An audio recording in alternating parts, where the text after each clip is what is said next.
Right, check this out. I'm going to be swinging it around a little bit, but what I want to talk about is walking on water, like St. Peter did. When Christ reached out his hand and St. Peter said to him, Lord, tell me to come out to you. And Jesus said, come. So for me, there was a storm. Me and my father were on this boat, and it was too wild and too crazy. It was just a dinghy or maybe a launch, can't remember which one it was exactly. But the thing is, what happened was the waves were too deadly and they were dangerous and sharp. I was filled with the evil spirit from a guy who died. He died from drinking and sleeping in the dinghy. We brought the dinghy back home, but the minute we tried to pull it up onto land was when the evil spirits came out and possessed me. The boat got blown in the wind back out to the terrible, pointy and jaggedy, like sharp cones, road cones, out near the point where tear your boat was.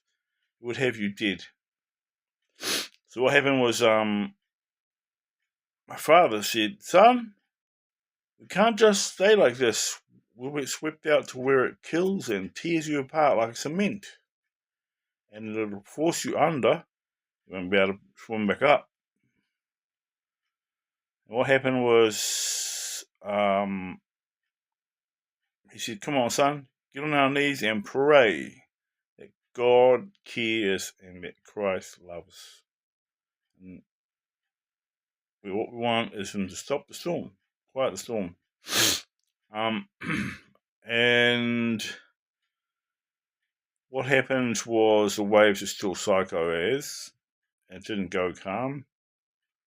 Dad said, right, son, take this anchor to the shore. We're not very far away. We've used all our petrol to make the launch get closer. And there was no more gas and just an anchor and a long rope.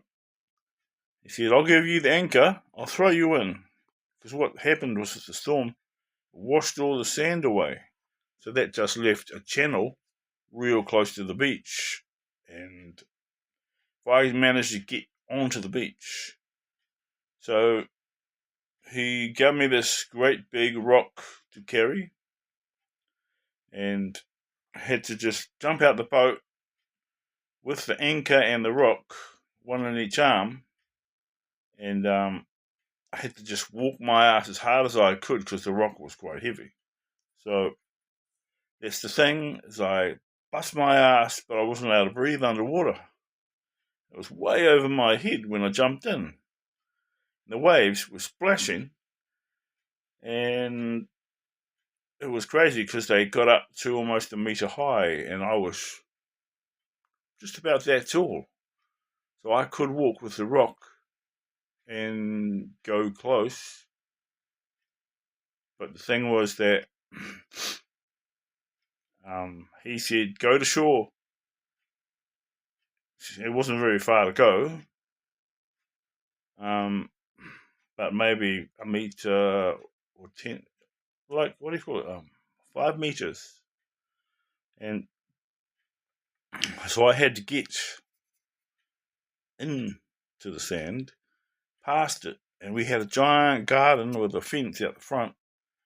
But what happened was the storm was way too dangerous, and I had to go and ask the neighbour, who was this rich guy with a multi-story, 3-story house, boatyard, a boat with a ramp, boat shed with a ramp, and I had to go ask him to come in and please help get my father. But what happened was when I got in there was this tall, giant guy. And I swear he had wings like an angel. He was in an angel suit. But I wasn't sure if he was just an angel or if angels were real. But as a young 12-year-old, I just accepted whatever I saw. But what Dad did was he said, "Son, I want you to go next door and ask the man to come and save my life. Because the waves out here could drown me and smash me around and all that kind of stuff." And the man told me, "Don't save him." Then he shouted out, "Let your God save you." And the funny thing is, straight after he said something stupid like that, the waves just went, phew, drop, and it changed. Dad was praying underwater. He jumped out of the boat, he was praying underwater, and the boat was anchored, but it was smashing around and it got leaks and stuff. But the funny thing is that when I jumped out the boat water thing, out on the water, the weirdest buzz thing happened. Like the waters were splashing up, and I was only 12, but I was a short 12 guy, 12 kid, and I was still going to primary school, so I'm bound to drown. I mean, I could swim, but it was hard to swim. I was only like getting in there, nearly there. And yes, trippy as. But when I got in, the angel guy wouldn't do nothing, wouldn't budge. And I said, this is bullshit. I'm going next door. And I went and asked the man, "Can you please save my dad? The storm was trying to kill him out there under the water. Hurry, run!" You see, what happened was my father was a dickhead, wouldn't get along with the neighbour. And the angel especially told me, "Don't you dare go out there." And I just thought, Angel Gabriel, got a huge sword. He'd chop me to bits. He was just like, "You're not going to listen. These are the orders of God. You can't just go ahead and make up your own willy-nilly shit." And anyway, the guy grabbed the anchor, pulled Dad in, all the way in, and he was like literally drowned, and the guy had to do CPR on him, bring him back to life. We had this great big flat, like a rugby field, of an, out on the beach. But our house was up a couple of levels. So it was a bitch. But anyway, he pulled Dad in, gave him mouth to mouth, and my dad spat it down and blip, blip, blip, blip. "Are you trying to do, Matt? What are you doing?" Some words along those lines. And he said, "Don't you blip, blip, blip, kiss me, you fucking weirdo. Why would you do that? Don't you hate me? Don't I hate you?" And they were crying like babies.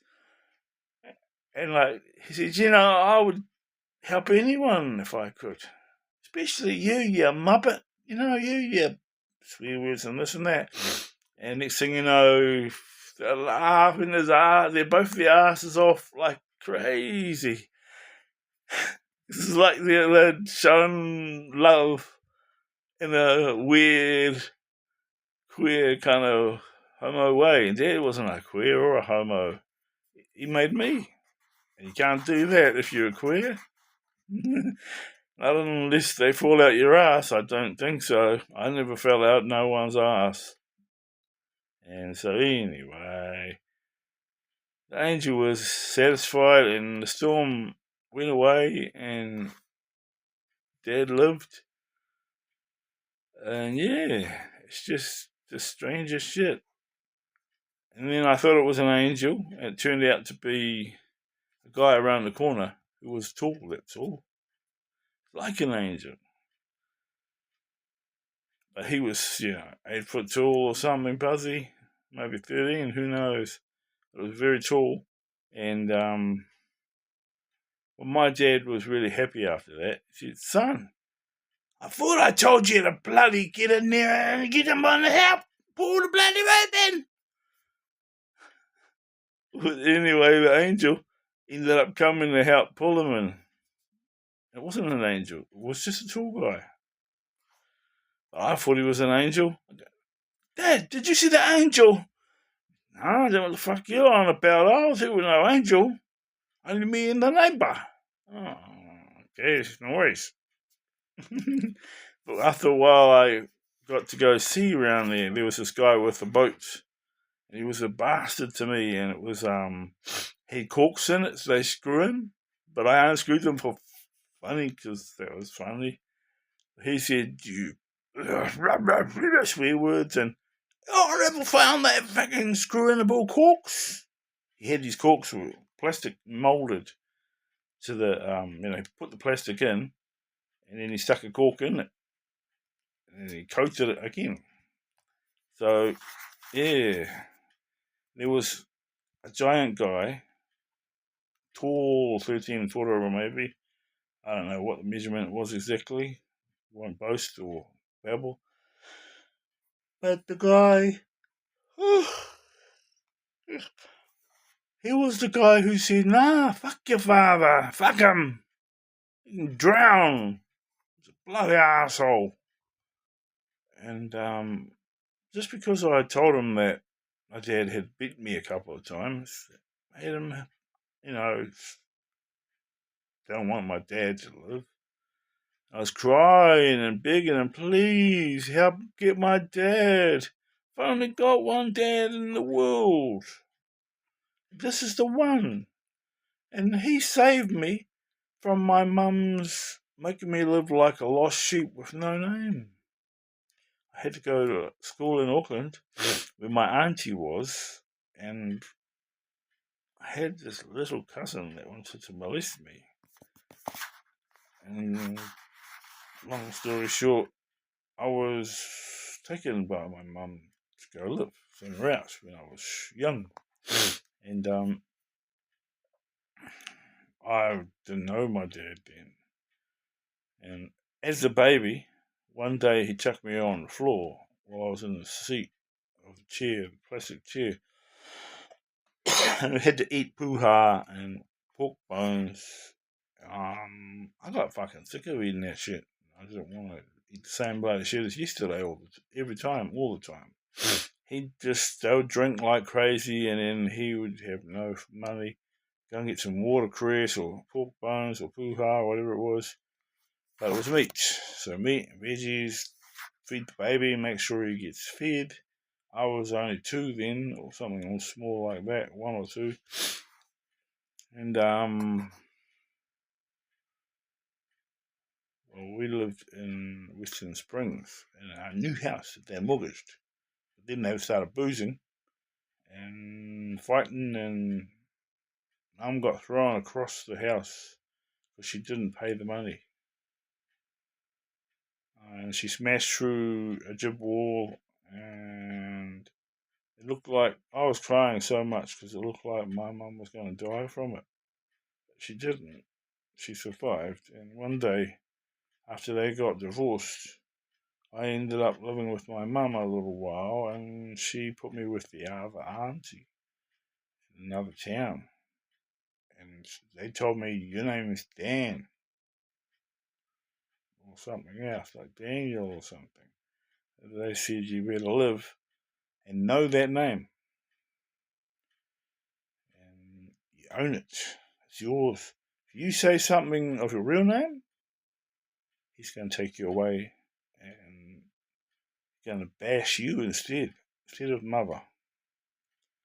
And I was just thought, shit, better lie my ass off and say sorry to God for lying and such. Parents, when they get used to drinking, they get stupid and abusive. And so that's how things turned out. And I'm going to stop this.